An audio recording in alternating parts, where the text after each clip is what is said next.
Well, good afternoon, my two kids, George and Abigail Hoskins. How are you? And Mummy and Daddy, of course. Good afternoon, Mum and Dad, if you're there. But somehow I doubt whether you are right now. But here we go, and I'm back to do another story. And this is chapter 13 in the nursery. Okay? Right. Okay, here we go. The little wooden horse was so tired he trundled along in a kind of dream.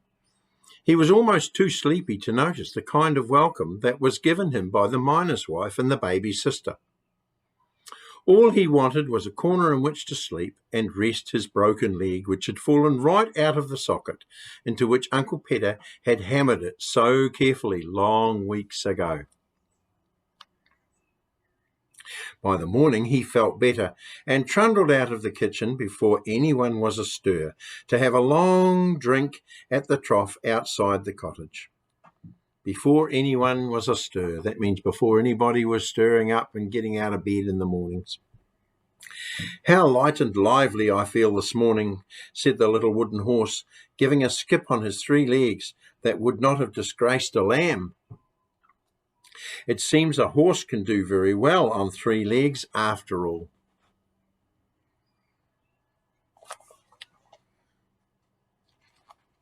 But he noticed suddenly that no chink-chink sounded inside his little wooden body when he jumped into the air. That is funny, said the little wooden horse, jumping again. He felt strangely light and empty, while not the faintest tinkle of a coin was to be heard. The little wooden horse began to get anxious. He shook himself and jerked himself and galloped in a ring and stamped his 3 legs and even turned head over heels. He felt as light and as empty as air. At last he took off his head and learned the sad truth. There was not a penny left inside his little wooden body. The little wooden horse grew quite cold with misery and despair.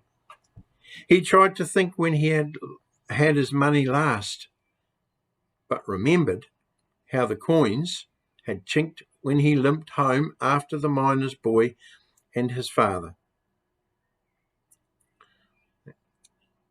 Then he remembered how sleepy he had felt on the way home and how he had had a funny dream of getting lighter and lighter and lighter all the way home. Uh-oh. Suddenly he had an idea. He picked up a pebble about the size of a penny and dropped it into the hole in his neck. It was just as he had feared. It fell straight out through the hole in it where his wooden leg had been. That was what had happened to his money. The little wooden horse did not waste a moment, but galloped back up along the road towards the circus. His bright painted eyes searched everywhere for a glimpse of gold or silver coins, for pennies lying in the dust or shillings in the gutter. He could see nothing. Money does not lie long on the highway, and already a great many people had passed on the road that morning to market, to the fields, and to the city.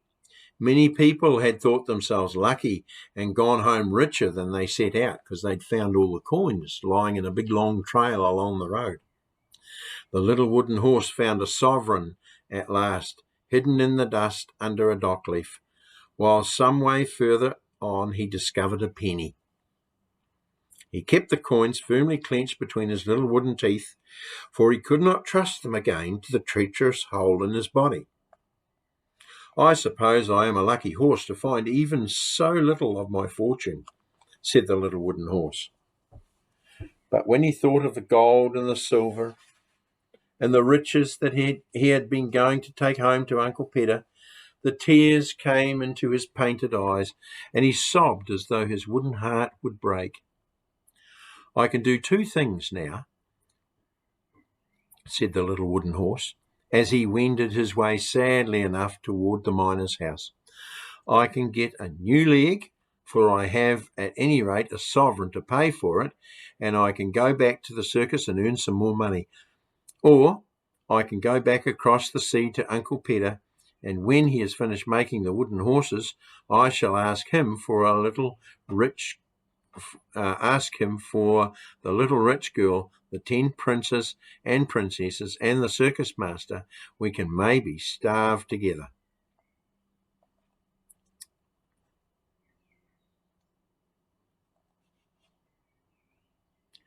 When he had thought all this over, the little wooden horse decided not to go back to the circus, for he felt he would never care to walk the tightrope again, because it's a bit scary up there, isn't it? I'll go back to Uncle Peter, he said, and what will happen will happen. When he returned to the miner's cottage, he said no word about his lost fortune, but he told the little boy that the time had come for him to go home to his real master across the sea. The miner's boy was very sad to say goodbye to his friend so soon after finding him again. But the miner said, "When you find your master again, little wooden horse, tell him to make another little horse as fine and as strong as yourself, and I will pay him 5 shillings out of my wages for such a one for my son." The miner, his wife, the miner's boy, and the baby sister all came to the door to see the little wooden horse away on his journey to the sea. He would not even stay for the new leg that the miner promised him. Not he. "A horse does very well on 3 legs," said the little wooden horse. But before he had gone 15 miles or so, which is a long way, he found out that after all 4 legs are better than 3. How tired I am," thought the little wooden horse, quite surprised to find that a 4th leg could be so important. Because although a 4th leg is only a 4th of all the legs he would have had, it makes more than a 4th of a difference, believe me. When he had trundled 20 miles, it became quite clear that he would never reach the coast unless he brought a new leg. His progress became slower and slower, and although his 4 new wooden wheels spun bravely, his 3 legs ached so badly they would scarcely hold him up. So he's suffering a bit. When he came to the next village, the little wooden horse looked about for someone to help him, and his eye fell on a kind, white-haired old man standing in the doorway of his own toy shop. "Oh, please, sir," said the little wooden horse, "can you for a few shillings make me a new wooden leg?" "Why, of course, my dear," replied the kind old shopkeeper. "You have only to come inside and wait while I find a nice little piece of wood." The little wooden horse was glad enough to go into the shop and rest while the kind old shopkeeper searched about for a stick that would make a good strong leg. And we can see here a picture. Here's a picture. And it says at the bottom of the page, "Oh, please, sir, can you make me a new wooden leg?" And you can see where his leg is broken there. See how it's broke? Just down there. It's all broke. He's only got 3 legs. Okay. "And where have you come from, my dear?" he asked. The little wooden horse told his story while the shopkeeper fitted the new leg into the empty socket. The old man was very interested. "Now, if you ask your master when you go home to make me a dozen such strong little horses as yourself," he said, "I will willingly pay him 5 shillings each for them, for I know I could sell them here in my shop easier than winking." Sure enough, no sooner had he finished mending the little wooden horse than a gentleman came into the shop. He was a tall, good-looking man, but he had such a worried expression on his face that it made the little wooden horse's heart ache to look at him. He wandered all round the toy shop while the good old shopkeeper hammered away at the leg for the little wooden horse, picking up toy after toy, only to lay it down again as if he had no use for it at all. At last his eye fell on the little wooden horse, whose leg by now was nearly finished. "Why, what is that?" he asked suddenly. "Now, that is a toy I have never seen before. Why, it is a toy that has been long out of fashion," the shopkeeper explained. "I do not think they are made in this country any more, and more is the pity, I say, for when I was a boy, not a child would run out on the pavement without his wooden horse, would run out on the footpath without his wooden horse." That's what pavement means, footpath. So saying, the kind old man gave a final tap to the little wooden horse's new leg and set him down on the floor. "I'll buy that little wooden horse," said the gentleman at once, "for there isn't another toy in your shop that I haven't bought for my children at some time or another, and they are tired of them all. Nothing will keep them quiet except a new toy. And so far as I can see, there is simply nothing new to be had." "I am very sorry indeed, sir, but this little wooden horse is not mine to sell," explained the good old shopkeeper in some distress. But now the little wooden horse himself piped up and told his story, to which the gentleman and the shopkeeper listened with great attention and interest. When he had heard of the lost fortune, the gentleman said, "Well, look here, my little wooden horse. How would you like to earn some more money before you go home? If you will come back with me for a week and play with my children, I will pay you 3 silver coins, and I can promise that you will be free after that. For my children get tired of all their toys in a few days, so you will be able to go on your travels as before." The little wooden horse was very pleased with the idea of earning 3 silver coins, but before he left the shop with the gentleman, he asked the shopkeeper how much he owed him for his new wooden leg. "Not a penny," said the old shopkeeper.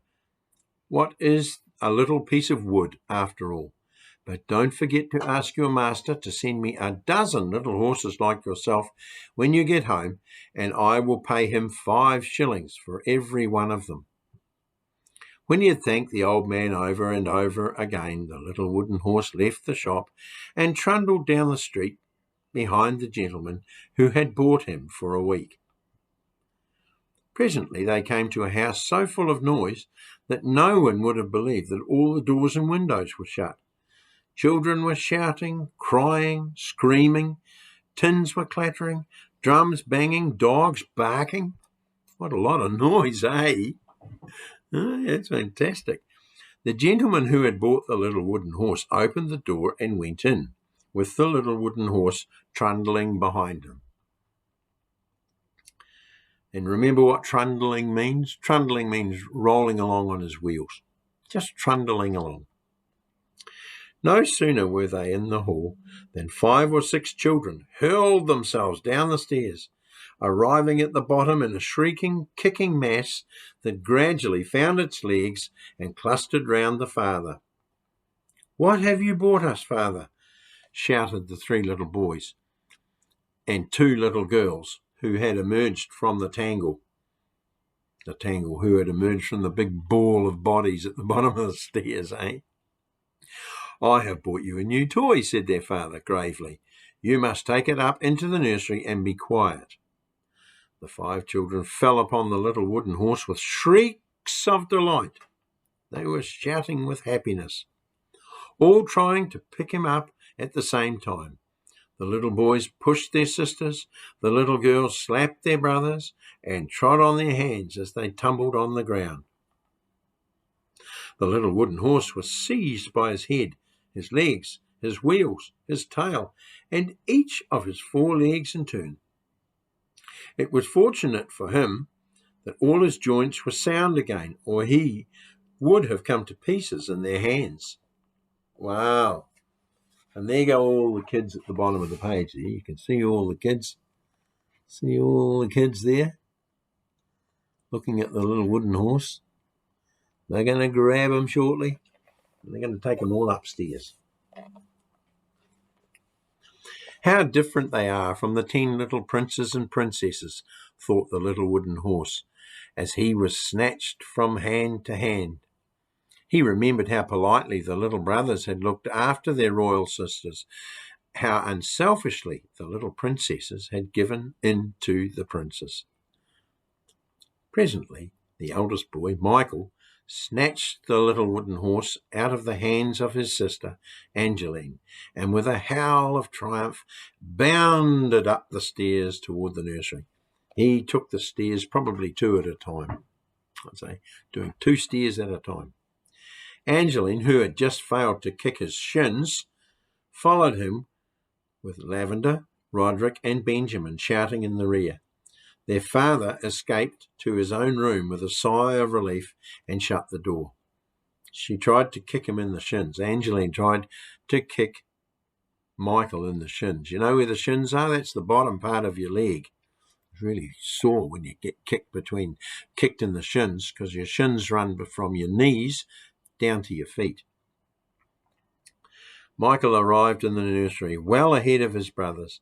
He threw the little wooden horse behind the window curtain and swaggered about to wait till they arrived. He sauntered about with his hands in his pockets and his head stuck up in the air. That's what swaggering is. From a chink in the curtains, the little wooden horse could look out into the nursery. Only once before had he seen so many toys together. That was in the playhouse belonging to the little girl away in the forest where he had left Uncle Pedder. But those toys had been gay and bright and well looked after and tidily arranged on their shelves. These were lying higgledy-piggledy all over the room, and all were broken, cracked, or scratched. A pitiful and sad-looking collection. Higgledy-piggledy. You know what higgledy-piggledy means? All over the place. All over the place. It's like when you kids play with your toys and you leave them all on the floor for mummy and daddy to pick up and put away. All your toys are all lying all about the room on the floor, all higgledy-piggledy. That's what higgledy-piggledy means. The little wooden horse turned his painted eyes away from them in shame, just as the 4 other children burst into the room. "What have you done with Father's present, Michael?" they all yelled. Michael would not tell them, so they all began to fight, and presently the youngest little girl, Lavender, discovered the little wooden horse behind the window curtain. So they fought her for a change. When it was all over, the little wooden horse felt as bruised and as battered as when the little old woman had flung him over her roof, and he had landed plump in her cabbage bed. Cabbage bed is where you plant cabbages in the garden. After that, they played with him a while, galloping him round and round the nursery, till his 4 wooden wheels rattled again, and by bedtime he was so dizzy that he did not mind whether he slept on a bed of straw or on the hard floor in the corner of the nursery, where they left him. They left him in the corner of the nursery. The next day, the children found his head came off and that there were 2 coins in his inside. This surprised them very much, but for all their naughtiness, they were honest children, so they left the coins alone. Only they filled him up with marbles, which were very heavy and uncomfortable, rattling about in his inside like stones, till for the first time in his life, the little wooden horse had a stomach ache. This went on for days. The little wooden horse was played with and quarrelled over and galloped around and round the nursery, along the corridors, even up and down the stairs. But strange to relate, the children did not get tired of him. I don't know whether that's good or bad, kids?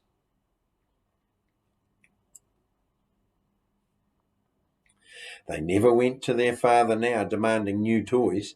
They wanted nothing better than the little wooden horse. He himself was feeling battered and worn. He longed for the end of the week so that he might go on his journey to join Uncle Peter. Even the dishonest farmer Max had not treated him as these children did. His paint was chipped all over his body, his tail thin with being tugged, his wheels splintered already from galloping around the nursery floor. Only 2 days. Only 1 day more, he said to himself as the end of the week drew near. Then I shall take my payment and go. So he was looking forward to heading home to Uncle Peter, getting away from the kids. The children had no idea that they were to lose their favourite toy so soon, for their father had told them nothing. He had been sure they would get tired of the little wooden horse long before the week came to an end. On the very last day of all, the youngest child, Benjamin, managed to steal the little wooden horse when the rest were not looking, and ran with him into the garden. It was the first time he had been able to play with him alone, and Benjamin was delighted. He took him down to the stream and gave him a drink. Then he put him in the water to see if he would swim. Poor little wooden horse, said Benjamin, when the little wooden horse sank to the bottom immediately. Of course you can't swim when you are full of my brother's heavy marbles. He took the little wooden horse out of the stream and emptied all the marbles into his own pockets, which relieved the little wooden horse considerably. So it made the little wooden horse very happy to get all those marbles out of him. For the marbles had been almost more than he could bear.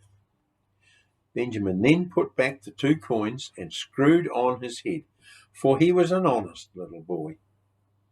He was a careless little boy too, and he had not screwed the little wooden horse's head back firmly into its socket. Now the little wooden horse swam bravely, while Benjamin ran up and down the bank, shouting for joy, when all of a sudden a big piece of wood floating down the stream charged the little wooden horse and knocked his head off before he could say a word. Wow, that doesn't sound too good, does it? Benjamin screamed and plunged into the stream. He seized the little wooden horse's body and pulled him out of the water just as he was beginning to drown, with the water rushing into the hole in his neck. Glug, glug, glug. It doesn't sound too good, does it? But his little wooden head, with its painted, staring eyes, went rushing away down the stream out of sight. Benjamin ran down the bank, but it was too late. There was nothing he could do but sit on the bank and sob, clasping the little wooden horse with both hands as the water dripped off them both in round, wet, melancholy tears. Melancholy means sad. Round, wet, sad tears. And here we got a picture here again of them both sitting there, crying. Round, wet, melancholy tears.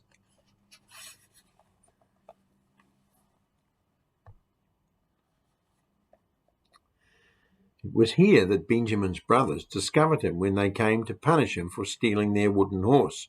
And when they had finished buffeting and punching him, and his sisters had joined in with slaps and pinches, they suddenly discovered the dreadful thing that had happened to the little wooden horse's head. So they began all over again, till some of them had fallen in the stream, and Benjamin was black and blue from all the bangs and smacks and punches and kicks and everything. For the rest of the day nobody would speak to him, and when the evening came, the eldest boy, Michael, put the little wooden horse under his own bed and dared anybody to take him away. You know what it is when someone dares you to do something? That means they are saying, don't you do that or there will be trouble. Do not do it. Of course, that sometimes makes people do it, doesn't it? But he dared any of his brothers and sisters to touch the little wooden horse. The little wooden horse could not sleep for sorrow and the thought of his lost head. The week was over, and the next day he would start on his travels again. But where was a horse without a head? Indeed, where was a horse without a head?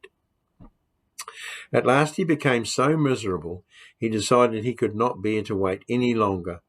For one thing, the children might prevent him from going,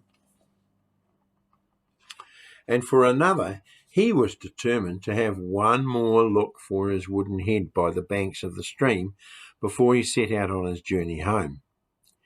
Very quietly, he crept out from beneath Michael's bed and began to trundle across the floor. He had just reached the door when one of his wheels gave a terrible squeak, and Michael sat up in bed. "What's that?" he said. "Halt! Who goes there?"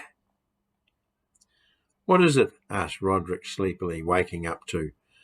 "I was dreaming of soldiers. I thought I was a sentry," said Michael, burying his head in the pillow. And the little wooden horse slipped out of the door unseen. So he got away. All thoughts of the money he was to have earned had gone out of his head. He only wanted to leave the house and escape from those dreadful children. His little heart nearly jumped out of the hole in his neck when he was passing a door that was slightly ajar. Another voice called out sternly, "Who goes there?" It was the children's father this time, sitting up in bed in his pyjamas, blinking at the little wooden horse, who, after hesitating for a little, pushed open the door and went inside. "If you please, sir," he said very humbly, "the week you mentioned is over, and I am battered and bruised and have lost my head. If you please, I want to go home now and end my days with my master, who is across the sea." "But you haven't been paid yet," said the children's father, jumping out of bed and fetching from his dressing table 3 silver coins, which he slipped down the neck of the little wooden horse. "I had hoped," he added, "that you would stay another week, for I've never seen the children happy so long with just one toy, and now they will come clamouring to me again. I am very sorry indeed that they have been so rough with you and battered your paint and lost your head. But if I give you 3 more silver coins and ask the old shopkeeper to make you a new head and give you a new coat of paint, will you stay another week and play with my children?" But the little wooden horse could not consider this, for he had never been so battered in his life, and the thought of another week of the same treatment was more than he could endure. "If you please, sir, I would rather go home," he said. The children's father did not attempt to prevent him or to stop him from going. "Well," he said, "I dare say you are right. All I ask is that when you return to your master, you ask him to make me 5 little wooden horses like yourself, one for each of my children, and I will willingly pay him 5 shillings for every one of them." Then he said goodbye very kindly to the little wooden horse, who trundled away down the stairs out into the moonlight. And that is the end of that chapter. The next chapter is called The Swim to the Sea. The Swim to the Sea. And we will see what happens with chapter 14 and more of the adventures of the little wooden horse, okay? Righty-ho. So in the meantime, that's Toogle Poogle, and we'll catch you next time we read a story, okay? Toogle Poogle, everybody.